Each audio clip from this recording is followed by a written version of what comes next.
Good evening, everyone, and welcome to the October 6th meeting of the Ann Arbor City Council. If you're able, please rise and join us for a moment of silence, followed by the Pledge of Allegiance.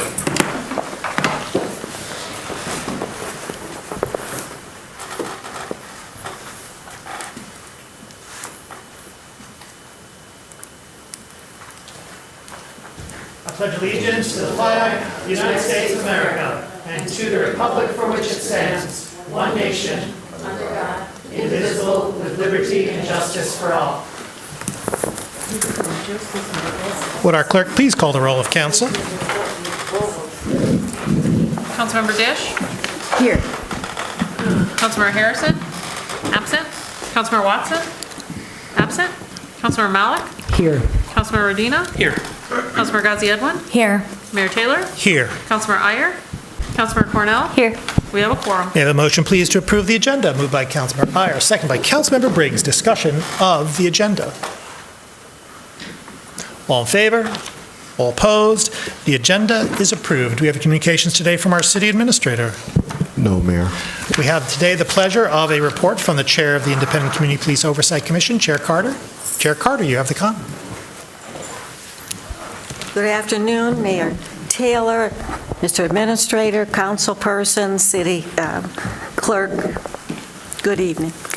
It's a pleasure to be here with you and report on what ICPOC has been doing.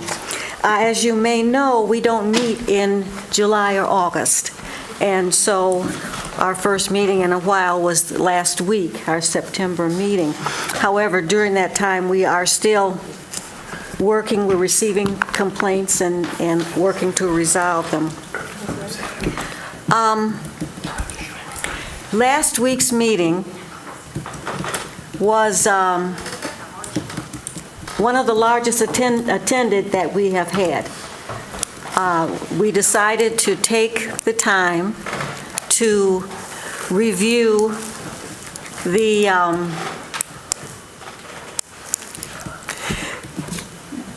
the stories that have appeared twice in the Ann Arbor News regarding the aftermath of the driving equality ordinance. And we announced the meeting that we were going to be talking about those issues at the beginning of the meeting, and we had a very good turnout.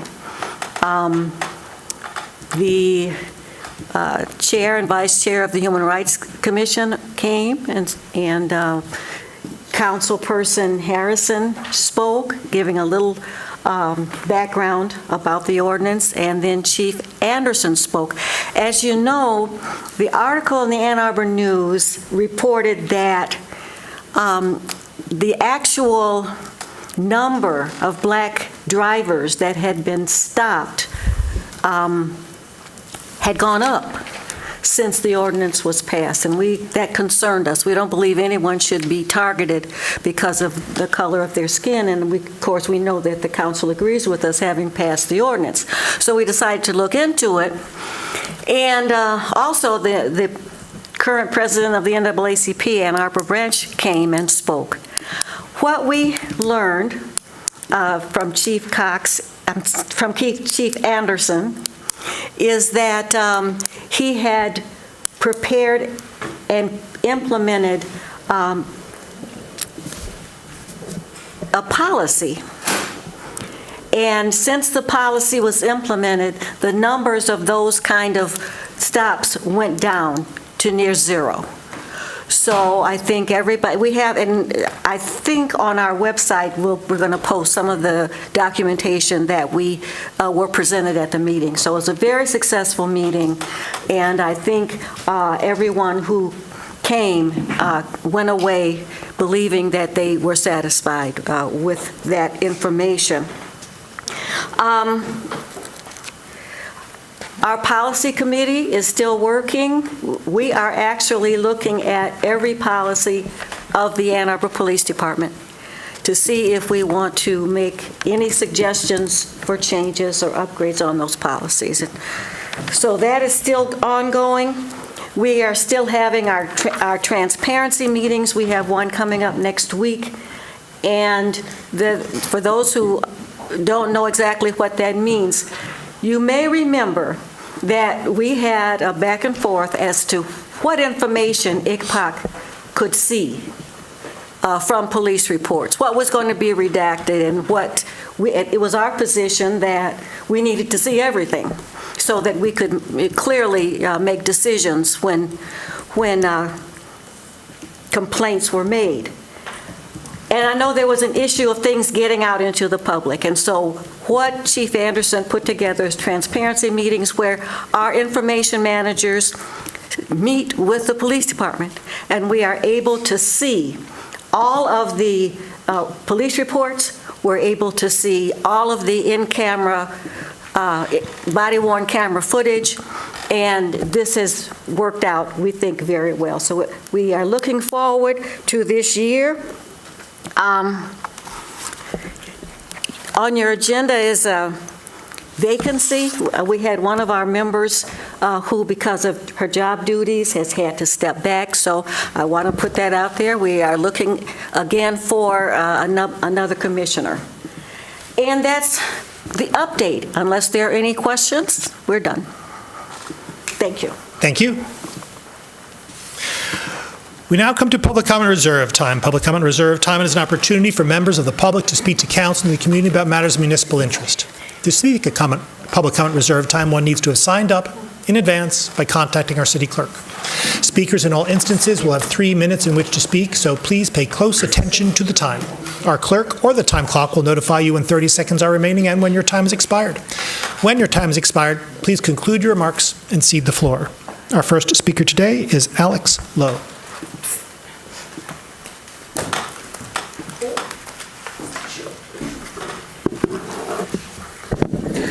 Good evening. Before anything else, I'd like to thank the several people who brought food tonight, as I didn't get a chance to have a proper dinner, and if I hadn't been able to snack before eating, I would be hangry right now. Instead, I'm only mildly irritated. Why am I irritated? Well, other than it being my default state, I have several real reasons too.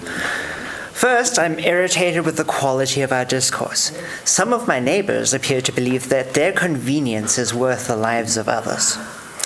Second, I'm irritated that 2025 is said to be the most dangerous year in Ann Arbor's history. Sorry, excuse me, ma'am, would you please keep your sign out of the aisle? There is nobody walking. Thank you very much. There is nobody. Ma'am, please keep your sign out of the aisle. You do this because Ma'am. it is accusing you of something. Thank you very much. Mr. Lowe, you have the floor. Genocide is happening, and you're helping it happen. Ma'am. My sign is not covering. Ma'am, the rules provide for requesting that you keep your sign out of the aisle. Please do so. Thank you. Okay, so 4 reasons now. Third, I'm irritated by the interruptions. And fourth, I am... Ma'am, please do not disrupt the speaker again. And fourth, I am irritated by how little we appear to be doing about this. Studies have shown that no amount of enforcement will stop people from acting like psychopaths while driving. We need infrastructure changes. We need raised intersections. We need bollards, real bollards, not flex posts. We need physical barriers to protect people from cars the same way we use physical barriers to protect people from dangerous animals. This year, we have failed at Vision Zero. We failed on the 8th of January. We failed again on the 16th of January, and again on the 6th of February. We failed on the 11th of March. We failed on the 7th of March. We failed twice in April, twice in May, and twice in June. We failed on the 29th of July. We failed on the 19th of August. And we failed twice in September. So I'd like to thank Councilmember Ackman for sponsoring C1 tonight. It is a step in the right direction, and I hope that with enough of these steps, I will eventually be able to come up and say that we succeeded. But right now, we are still failing at the very simple goal of 0 deaths or major injuries from traffic violence. Thank you. Thank you. Our next speaker is Adam Juszkiewicz.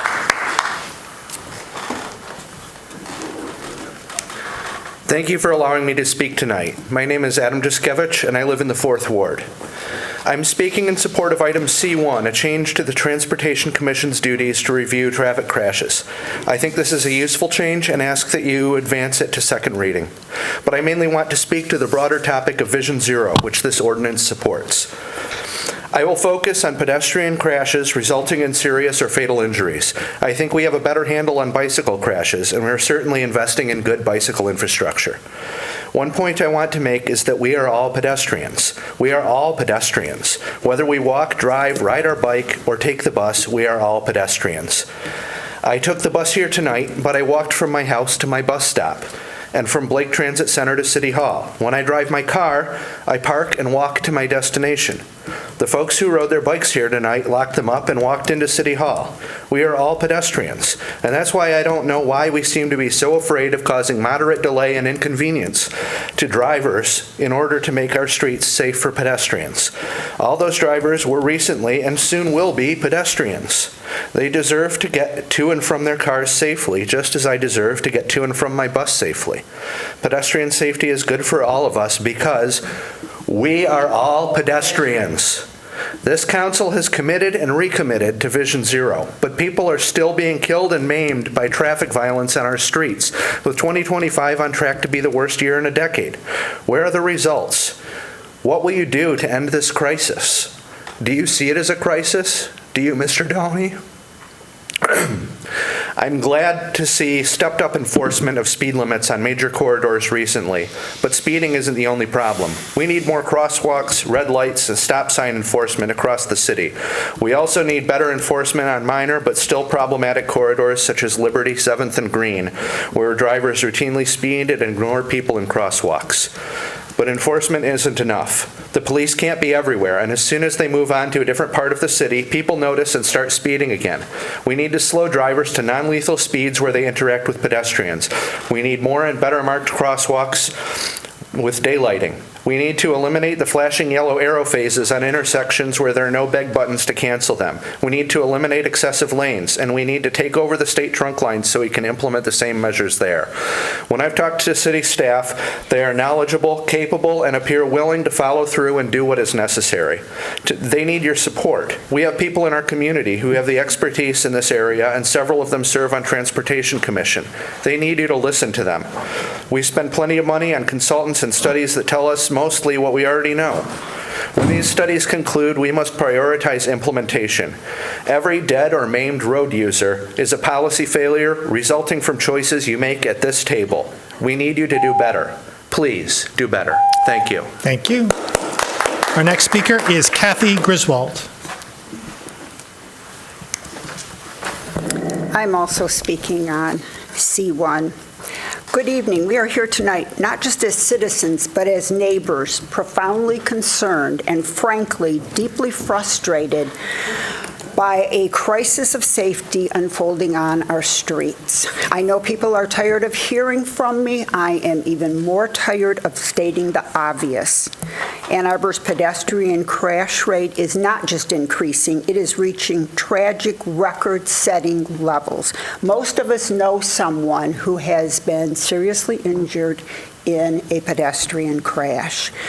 C1 addresses data. We adopted Vision Zero. Vision Zero is data-driven. We were getting data from staff to the Transportation Commission until it wasn't good data anymore, and then it stopped. So we are promised safety, but what we've received is continued risk, particularly at intersections where the city knows danger lurks. So we've heard a lot about right-sizing roads and other things. I want to focus specifically on intersections because Green and Glacier Way, which is 2 miles from my home, has had problems. I put in numerous tickets. I was putting in requests for improvements before we had A2 Fix It. It has not been improved. We had a crash in 2023. Nothing has been done. We had another crash just last month. We have got to take action, and I just don't know what else I can do other than personally intervene, and I did that down at the Gandy Dancer, where they continued to put their valet parking sign in the traffic lane.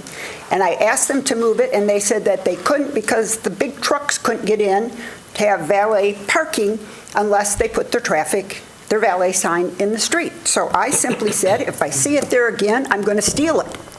Guess what? It hasn't been there again, because it's like, okay, why don't you arrest me for moving an obstruction in the traffic lane? It's like, why do we have to go to this extent? Just do the right thing to begin with. So I also want to talk about traffic control devices. We have hundreds of violations to the Michigan Manual of Uniform Traffic Control Devices. I don't know why. I travel all over the country. I never see violations except in Ann Arbor. And lastly, I want to mention the corner of Catherine and 4th. I sent a photo of young children crossing there in front of a parked truck to the mayor. That was resolved. But now, when someone put a ticket in saying they couldn't see the stop sign, they moved the stop signs, which are not regulation stop signs, to the middle of the street, and you still can't see the pedestrian who's standing at the curb. It's even more dangerous. Thank you. Thank you. Our next speaker is Nicole Edelman.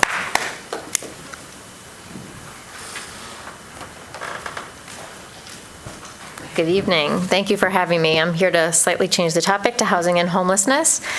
Several of you I have met before, and I have had the pleasure to work with in different capacities, but I'm here tonight to introduce myself into my new role as the Executive Director of the Shelter Association of Washtenaw County.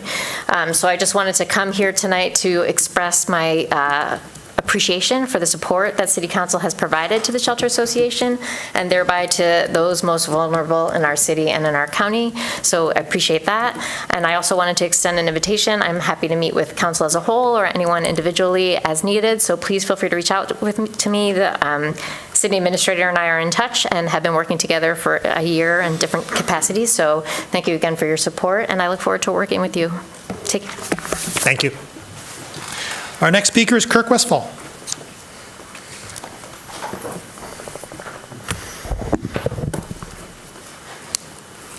Good evening, Council. It's a solemn threshold we've passed this month. The good news is that we're all on the same page. You've made it clear in writing repeatedly what your priorities are. But we are all seeing that they are not happening. 5 miles of bike lanes per year, $500,000 for quick builds, commitments and recommitments to eliminate serious injuries and deaths on our roads.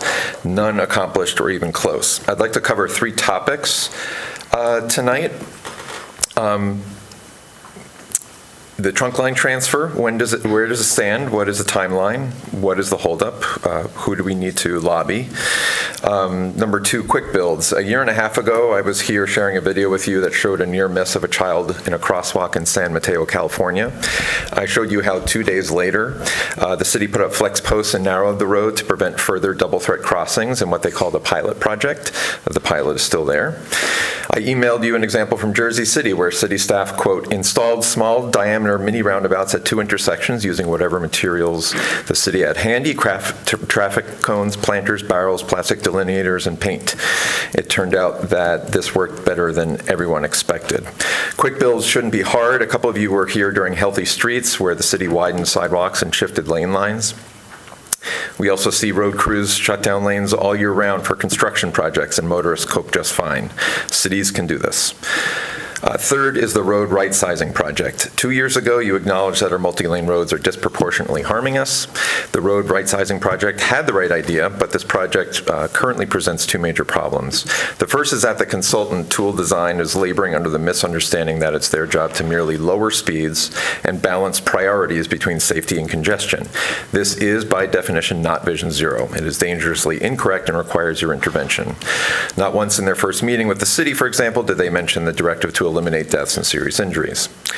Number 2, the other problem is that this study could be leading staff to think they shouldn't touch any of the most dangerous roads because the consultant is looking at them. This is also incorrect. Please direct them to start the quick builds now. They have $500,000 to do pilot projects. Hundreds of your constituents think Stadium is a good place to start since there's 3 schools right next to it.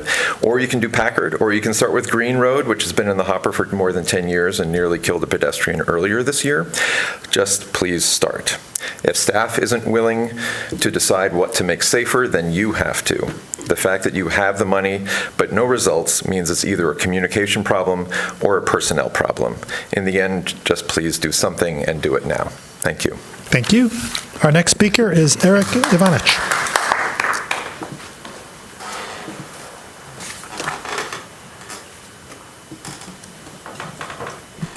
Mayor Eric Ivanich is joining us on Zoom.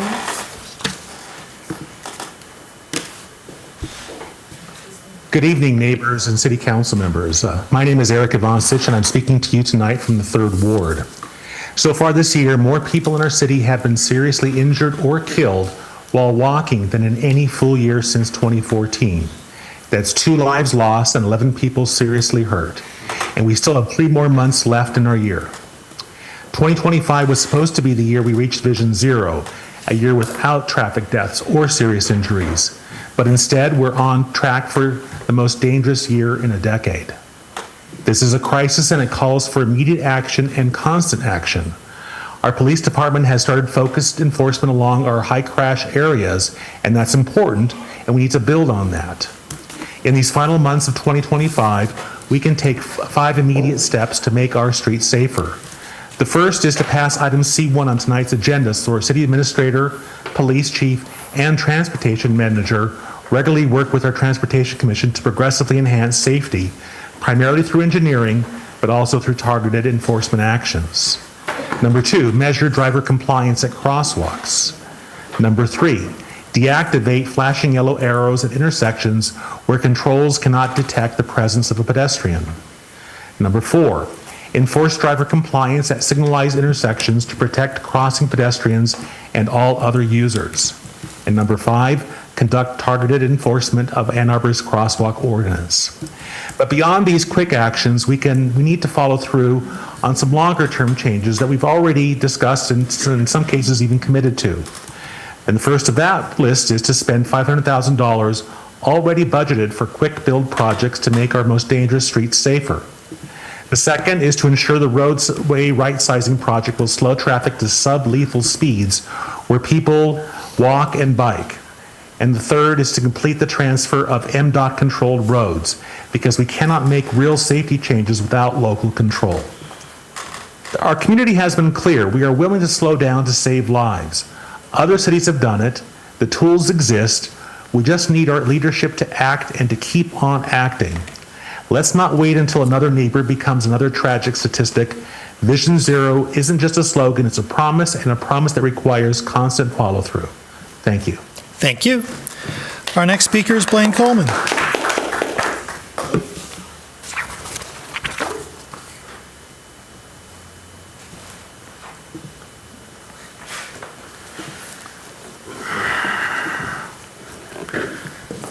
My name is Blaine Coleman. I've been speaking in the Ann Arbor City Council for over 23 years, and I've been demanding a resolution against military aid to Israel because Israel has been massacring Palestinians all that time. In 2018, Mayor Taylor, who you see sitting here, refused point blank to even mention Gaza. What was special about 2018? Israel was gunning down thousands of unarmed human rights marchers in Gaza and killed hundreds of them. Mayor Taylor refused, even when asked by the media here, refused to even mention Gaza. 2 years ago, a whole lot of us came to the city council to demand a resolution to stop this carnage in Gaza committed by Israel.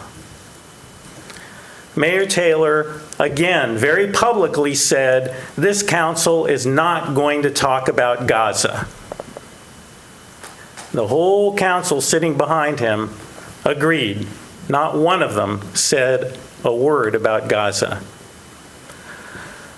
200 people filled up this city council, 100 upstairs and another 100 downstairs after that. And then Another 200 people came a few weeks after that and filled up the city council chambers. After 3 or 4 times of that, the city council was forced to pass a very weak resolution that was in favor of a ceasefire if it was bilateral and everyone agreed to it. Well, that was a victory, a weak resolution, never blamed Israel, but that was a victory for the 200 people who came here. Today, there is such mass revulsion against this genocide Israel is committing, that the whole progressive wing of the Democratic Party has run away from Israel. But this city council is still sticking with Israel and genocide, to their eternal shame. This city council refuses even now to approve a resolution that simply says this: we are against military aid to Israel. This city council refuses even now, with probably hundreds of thousands of dead Palestinians, to even approve this. Thank you. Our next speaker is Mojan Savasafani.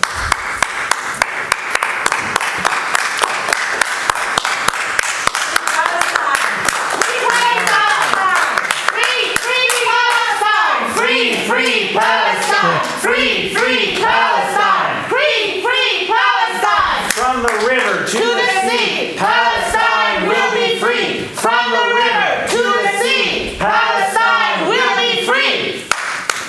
Thank you for coming, my friends. I really appreciate it. Always in the human rights. Always. Thank you very We much. fight for that. Really Everybody has rights to live. Yes. Everybody. God is only one for everyone's sake.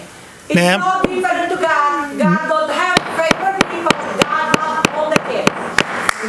Thank you, ma'am. All right. Well, people of Ann Arbor, thank you for hearing us. This city council, as was just mentioned, has been staunchly minding the back of Israel, really insisting to support it. And I am here to ask every one of you sitting out there watching us to come here, just like the people who are sitting here right now, and support us. This city council, we all know, does not represent Ann Arbor.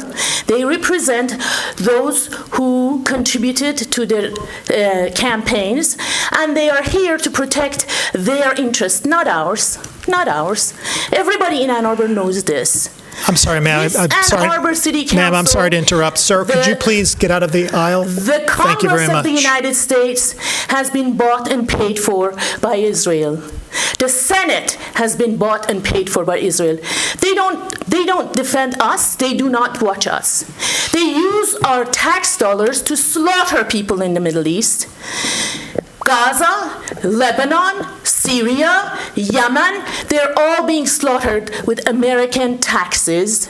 Only in the past 2 years, the United States government gave Israel $30 billion, and Israel has been using that to massacre children, drive people to extinction. This is to the shame of the American public. Don't be shy. Come out and fight them. You have a country that you can win back. Kick these people out and put people who are gonna mind your interest. And that way we can heal Palestine. I am asking everyone, come out and protest. People have been protesting across the world. Israel has been slaughtering people. 15,000 Palestinians are in the jails of Israel, dying, being tortured. All of this is possible with American tax support. All of it. And the world hates us for it. Thank you. Come and fight for yourselves and for Thank you. Gaza and for humanity. Thank Do you. not listen to these guys who are sitting here. They don't represent us. Ma'am. They don't represent us. And Mr. Mayor, Ma'am, please do cede me the a floor. favor, after Thank 20 you, ma'am. years, learn to say Thank you, my ma'am. name right. My name Thank you. is Ma'am, Dr. thank you very much. Mishkan Savabi Thank you. Esfahani. Thank Say you. it. Thank you very much, ma'am. Our next speaker is Peter Hoke. Hi, council members and Administrator Dahoney. I'm Peter Houck. I'm on the Transportation Commission, but tonight again, I'm addressing you just for myself. So you've already heard that we've had more pedestrians injured and killed in traffic crashes so far in 2025 than in any full year since 2014. And I think we can all agree that this isn't where we want to be in this year that we targeted to achieve our Vision Zero goal. My message tonight, though, is that this problem is fixable by us. I think we can do it. Kirk previously described some of the long-term efforts that we need to concentrate on. And to that, I'd also like to add C1 and mention my support for that. That's another important change that we need to make. But I'd also especially like to focus right now on things that we can do in 2025 to disrupt this worst in a decade year that we're having for pedestrians. We need to do something immediately to keep 2025 from getting any worse. So I've been to, this year, I've been to 11 of the 13 sites where people were killed or seriously injured. And I've been to the other two because those two recent were repeats. I haven't been to them this year, but I went to them the last time that they had a crash. And I've seen a trend. 10 of the 13 serious and fatal crashes that we've had this year were suffered by pedestrians in crosswalks where drivers didn't yield. So with that in mind, these are the actions that I think we can take right now to affect these crashes in the short term, like in the rest of this year. Targeted enforcement at crosswalks and intersections. Let's add that into the safety corridor program. Let's measure and report driver compliance at crosswalks. Let's deactivate flashing yellow arrows at the remaining intersections that still direct left-turning traffic through active crosswalks. And let's implement leading pedestrian intervals at intersections like Huron and Maine, where a pedestrian was seriously injured this year by a right-turning vehicle. So those last two of the 10 crashes at crosswalks would likely have been prevented by these changes to flashing yellow arrows and leading pedestrian interval. Like, we've already done these changes almost everywhere, but the crashes happened at the places we haven't done yet. This is a big part of why I think this problem is fixable. So those are my ideas. If you have any other ideas about how to turn this year around, I'd like to hear them in your comments tonight, because I do think all of you agree with me that we can do better than this. So, thank you. Thank you. Are there communications today from council? Councilmember Harrison. Thank you, Mayor. Attached to tonight's agenda is the City Administrator's report on the Records Management System evaluation. I want to recognize Administrator Milton Dahoney and Chief Andre Anderson for running a process that involved the community from the start, ICPOC, the NAACP, Avalon Housing, the Ann Arbor Housing Commission, the Transportation Commission, and residents all weighed in, and that matters. How we manage and share data shapes how the community experiences policing. When community voices shape the foundation, the system actually serves the public. That's how you build real accountability into the infrastructure. City staff across police, finance, IT, the city attorney's office, and the director of organizational equity also worked together on this evaluation. That kind of collaboration is exactly what a system this essential requires. The records management system is core infrastructure. It's the backbone of how police data is collected, stored, analyzed, and shared. It underpins everything else: transparency dashboards, community oversight, reporting on stops and use of force, integration with crisis response, policy enforcement, etc. When I brought this resolution forward, it was because our current system couldn't answer basic questions the community was asking. This work sets us up to finally own our own data, protect it, and use it in real time, for transparency, for accountability, and for smarter public safety. I am glad to see the recommendation to bring in data science experts. Selecting the right vendor and managing the transition well is where this either lands clean or falls apart. This is a smart, disciplined next step and exactly what we need to get this done right. Thank you. Councilmember Ackman. Thank you, Mayor. Wanted to thank everyone who came out to speak up for road safety tonight and for Vision Zero. Obviously, I share advocates' concern that in a year where we're supposed to get to zero, we're seeing numbers that we haven't seen in a decade. I think we've made some positive steps that I would like to recognize in the city. Like, I appreciate the enforcement work that's been going on in our corridors. Some pretty scary speeds have been observed and, ticketed. And also the way that we're weaving the transportation plan into new projects. But I'm also determined for us to use the $500,000 that we set aside to be responsive in a quick fashion using our Quick Builds program. That's what that was supposed to be about.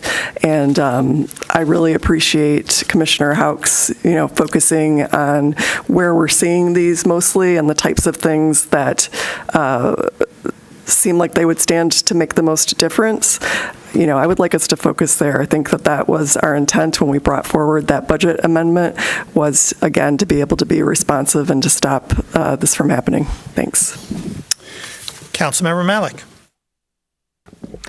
I would just like to direct Council's attention to item CC-1 on our agenda, resolution to appoint Mobeen and Malika as youth representatives to the Sustainability Commission. And with your eventual support, Councilmember Cornell and I, as council representatives to the Sustainability Commission, look forward to welcoming them. Thank you. Councilmember Ghazi Edwin. Thank you, Mayor. I would like to share office hours that Councilmember Radina and myself are having on Monday, October 13th at Monty's for Ward 3. So come out if you'd like to chat with us. Thank you. Councilmember Watson. Councilmember Malik and I invite you to a Ward 2 listening session at Traverwood Library, Sunday, October 19th from 11 a.m. to noon. We will be joined by Public Services Area Administrator Jordan Roberts. We hope you will attend to talk about any manner of topics, including infrastructure, the comprehensive plan, and transportation. Further communication from council. I'd like to request confirmation of the following appointments that were presented to City Council on September 15, 2025 to the Local Development Finance Authority. Michael Cole, moved by Councilmember Cornell, seconded by Councilmember Dish. Discussion, please, of the nomination. All in favor? Opposed? It is approved. I would like to recommend the following nominations for your consideration to the Recreation Advisory Commission. Chiara Witt, Jody Hecker, Connor Neville to the Zoning Board of Appeals, Roberta Sutton. Further, I'd like to identify for your consideration at our next meeting the appointment of Dandan Chen to the Renters Commission. We have before us the consent agenda. May I have a motion, please, to approve the consent agenda? Moved by Councilmember Briggs, seconded by Councilmember Cornell. Discussion of the consent agenda. Councilmember Briggs. I'd like to pull CA5. CA5. Further discussion of the consent agenda. All in favor of the consent agenda with the exception of CA5? All opposed? The consent agenda is approved with the exception of CA5 with 11 council members present, all voting in the affirmative, thus satisfying the 8-vote requirement with respect to CA6, CA14, and CA15.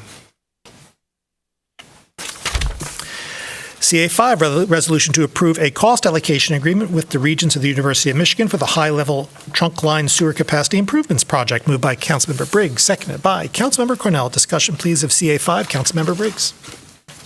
Thanks. So I'll start by providing a bit of background for those who are listening and may not know what CA5 is. As most know, the University of Michigan is currently developing a new central campus student housing complex on the site of the former Arbor field. I appreciate that the university is committed to adding much-needed housing for students. However, the university has an ambitious schedule, and this was not a project that was anticipated by the city. Phase 1 of this project, a 2,300-bed residence hall with a dining facility, is due to open in the summer of 2026. Prior to occupation, we know that we need to address some sanitary sewer capacity issues. The university commissioned a sanitary sewer analysis for the complex, and the analysis determined that capacity improvements to the city's sanitary sewer system are required in order to accommodate peak sanitary flows from the complex during extreme wet weather events. There is sufficient dry weather capacity. Currently, the cost-sharing agreement in front of us commits the university to paying approximately 90% of project cost, or an estimated $16 million, to complete the first phase of this project, constructing a new sanitary relief sewer. This involves constructing approximately 1,500 feet of sanitary relief sewer in the 5th Ward, and it will be installed using a micro-tunneling trenchless construction methodology. So while I'm appreciative of the cost-sharing agreement that's before us, and do support its approval tonight, I do think that there's a modification that's needed to clarify what happens in the scenario where things don't go exactly as planned. So the city's doing everything it can to work with the university to meet the schedule and have Part A of the project complete before students move into the dorm. But if a delay occurs beyond the city's control and the work isn't completed on schedule and the university decides to go ahead and occupy the first phase of the dorm, I think we need to have a contingency plan. So I do recognize that staff believes that the wet weather conditions that we are talking about during this time gap are not likely, but they are nonetheless a possibility and present a risk for us as a city and, more importantly, to our residents. I believe it's reasonable to expect that the university will work with the city to mitigate wet weather flows and to share in the cost of addressing wet weather problems if they occur before Part A is completed. So I do have an amendment I'd like to propose tonight. I think Ms. Beaudry will share it around in a sec.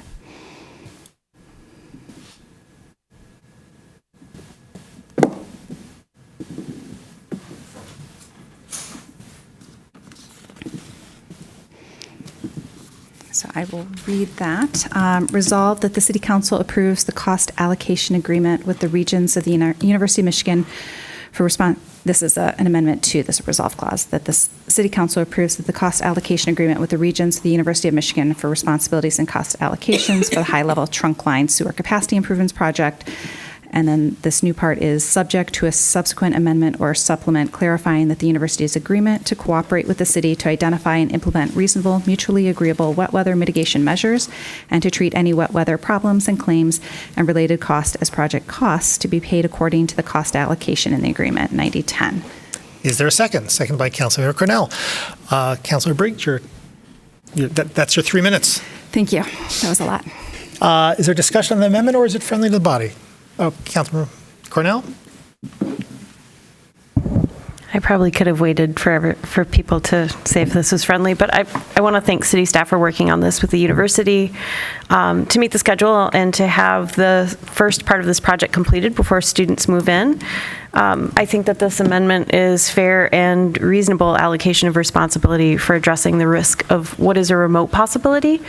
However, good partnerships, I think, are defined by what we agree on from the outset, and this to me feels no different than that. So I'm very much supportive of this amendment. Further discussion of the amendment? All in favor? Opposed? The amendment's adopted. Further discussion of the main motion is amended. All in favor? All opposed? The amendment is approved. We now come to a set of public hearings. Public hearings are opportunities for members of the public to speak to council and the community about the subject matter of the public hearing. To speak at a public hearing, one need not have signed up in advance, but your speech must relate to the specific subject matter of the public hearing. That is to say, the specific item on the agenda to which the public hearing relates. Speakers in all instances will have 3 minutes in which to speak, so please pay close attention to the time. Our clerk or the time clock will notify you when 30 seconds are remaining and when your time has expired. When your time has expired, please conclude your remarks and cede the floor. Our first Public hearing is public hearing number 1, an ordinance to amend Chapter 15, Purchasing, Contracting, and Selling Procedure of Title I of the Code of the City of Ann Arbor. Is there anyone in-house who would like to speak at this public hearing?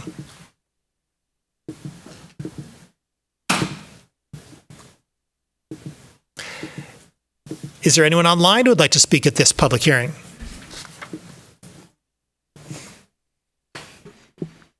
Mayor, I don't see any callers online for the hearing.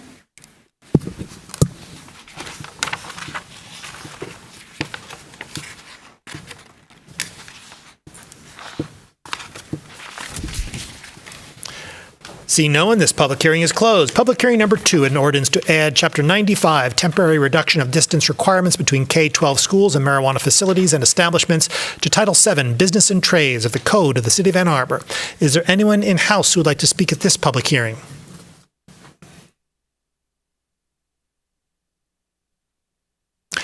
Is there anyone online who would like to speak at this public hearing?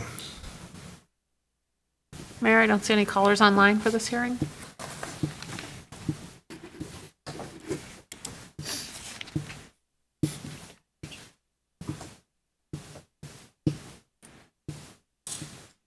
Seeing no one, this public hearing is closed. We have before us the regular session meeting minutes of September 15, 2025. May I have a motion, please, to approve these minutes? Moved by Councilmember Watson, seconded by Councilmember Harrison. Discussion, please, of the minutes. All in favor? All opposed? The minutes are approved.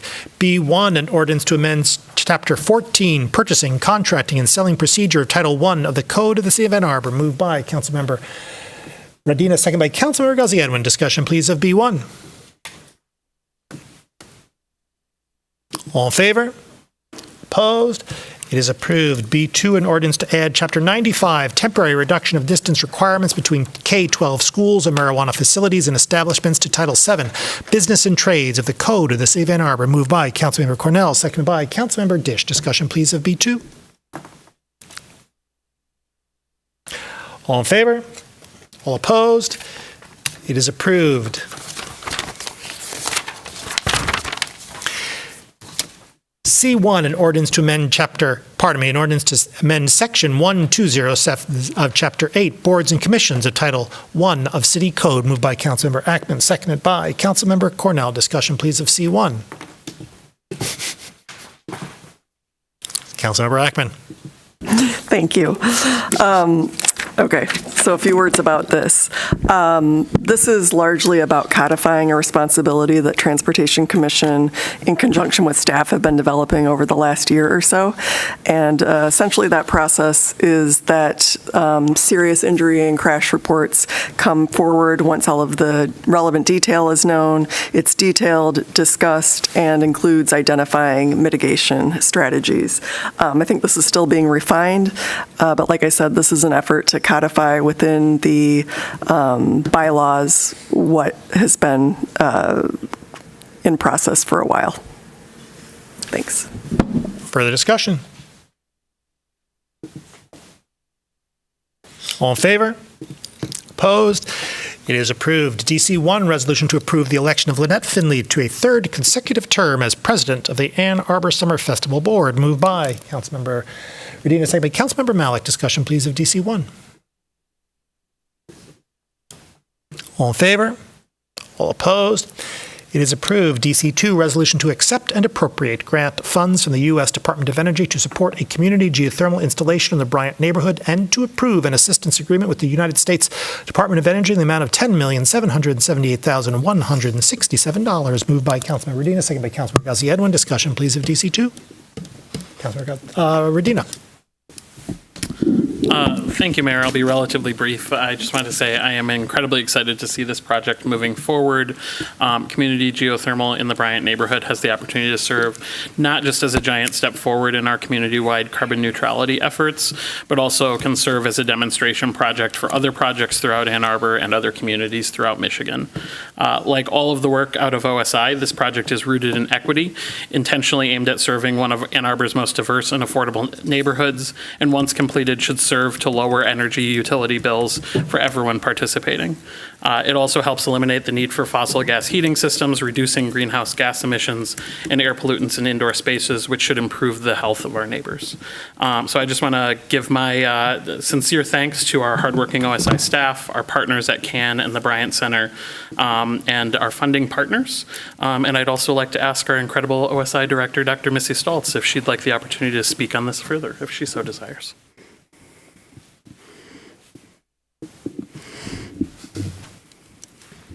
Dr. Stoltz will be joining us on Zoom.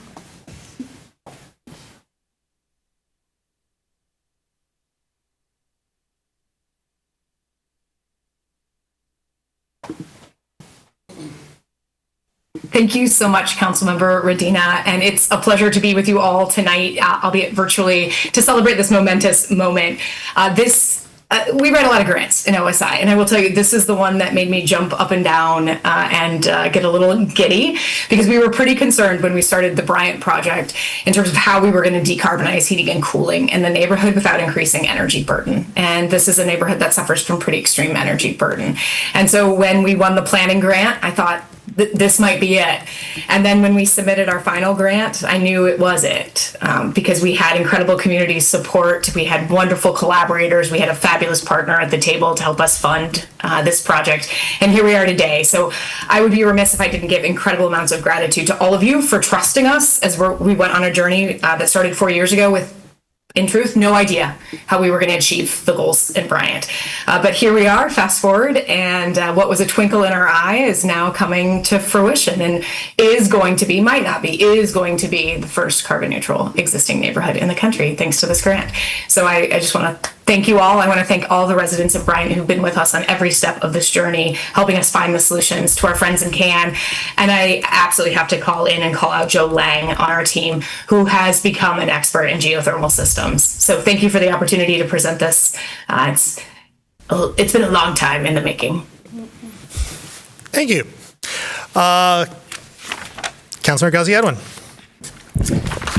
Thank you, Mayor, and congratulations, Dr. Stoltz, and to OSI staff. It's incredible. I just want to say, I'm so incredibly proud and happy that the Bryant Park neighborhood is on track to being one of the first carbon neutral neighborhoods in the entire nation. And I was recently talking to the executive director, Derek Miller, and I want to share this because it really strikes to just how impactful this project has been on actual residents' lives. And he was saying that because of some of the work he's done with OSI, it's helped to remove toxins from people's homes, poisonous like gas emissions. I think that the work you guys are doing is truly making it possible for people, irrespective of income, to participate in the fight against climate change. So congratulations. And thank you for all your work. Oh, and also I would like to be added to this. Yeah. Councilmember Dish. I just want to join the chorus of celebration. It is truly miraculous that this grant ultimately came through, because we know of so many things that are not. And it takes an enormous amount of courage to pioneer a new energy technology. And the Bryant neighborhood is doing that for this city. And Crystal Stewart and Jordan Larson, Crystal in particular, have been going door to door and saying, will you let people in your house to look at your insulation and, sort of give you a grade? And then, later we're going to change out your heating. Bother you? No problem. We'll just do that. It's amazing. People are getting on board. This is not easy. And I love it that we got this money, because it will make so many dreams come true. And those dreams are the best dreams there are. They're about heat and security and stability. So there we are. Further discussion? For my part, I'm incredibly excited about what this grant will unlock in our Bryant neighborhood. Of course, we have, in conjunction with the folks who live there, crucially in conjunction with the folks who live there, we've had a vision as a municipal organization, as a council, a municipal organization, a staff, a community to create America's first carbon neutral neighborhood. And this puts us on a straight road to accomplish that goal. It is the result of the great and good and visionary work of the members of the Bryan neighborhood, the staff of our city, the folks who support the neighborhood and can and others, and the ability of us to accomplish this goal as a result of the various initiatives approved by the voters at the polls. The Sustainable Energy Utility, the Community Climate Action Millage. These things are crucial to getting this work done. Without those commitments from our community as a whole, we would not be in a position to accomplish something that should be when the switch is thrown, should be front page news everywhere. So I would like to thank members of the public. I'd like to thank our staff, of course, the members of the Bryant neighborhood, and our ultimate funding partners, as well as the Department of Energy, of course. We wouldn't be doing this without federal dollars in this juncture, and I'm grateful for it. With this help, we're going to be able to do great things for our residents and serve as an exemplar of government that's doing good work for its community. Further discussion? All in favor? All opposed? It's approved. DC3, resolution to approve a best source professional services agreement with IMEG Consultants Corp. For design, engineering, and advisory services related to the installation of a community geothermal system in the Bryant neighborhood in the amount of $1,821,628,000. Moved by Councilmember Kazi-Edwin, seconded by Councilmember Radina. Discussion, please, of DC3. All in favor? Opposed? It is approved with 11 council members present, all voting in the affirmative, thus satisfying the 8-vote requirement. DC4, resolution to approve a sub-recipient grant agreement with Community Action Network to lead community engagement as part of the U.S. Department of Energy District Geothermal Grant in the Bryant neighborhood in the amount of $150,000. Moved by Councilmember Radina, second by Councilmember Kazi-Edwin. Discussion, please, of DC4. All in favor? Opposed? It is approved. DC5, resolution to approve a sub-recipient grant agreement with UA 190 IBEW 252 LLC to lead workforce development as part of the U.S. Department of Energy District Geothermal Grant in the Bryan neighborhood of the amount of $560,000. Moved by Councilmember Iyer, seconded by Councilmember Kazi-Edwin. Discussion, please, of DC6. 5, sorry. Councilmember Iyer. Thank you. Just a very brief comment that pointing out what this is.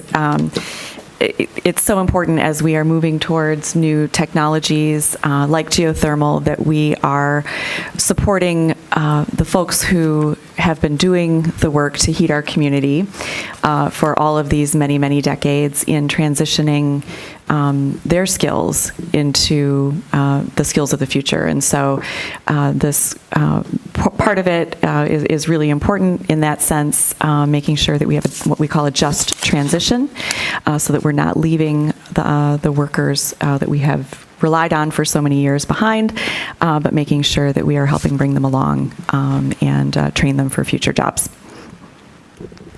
Further discussion? All in favor? All opposed? It is approved. DC6, resolution to approve change orders numbers 2 and 3 to the construction contract with Fonson Company for the Fuller Park Parking Lot Improvements Project and Border-to-Border Trail Improvements Project and appropriate funding $75,116.59 increase to a total of $937,862.51. Moved by Councilmember Harrison, seconded by Councilmember Watson. Discussion, please, of DC6.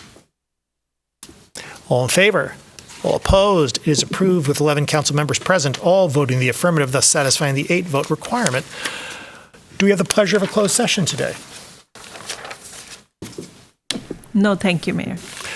We have before us the clerk's report of communications, petitions, and referrals. May I have a motion, please, to approve the clerk's report? Moved by Councilmember Dish, seconded by Councilmember Radina. Discussion of the clerk's report. All in favor? All opposed? It is approved. We have communications today from our city attorney. No, thank you, Mayor.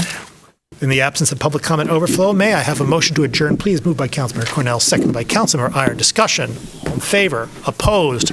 We're adjourned with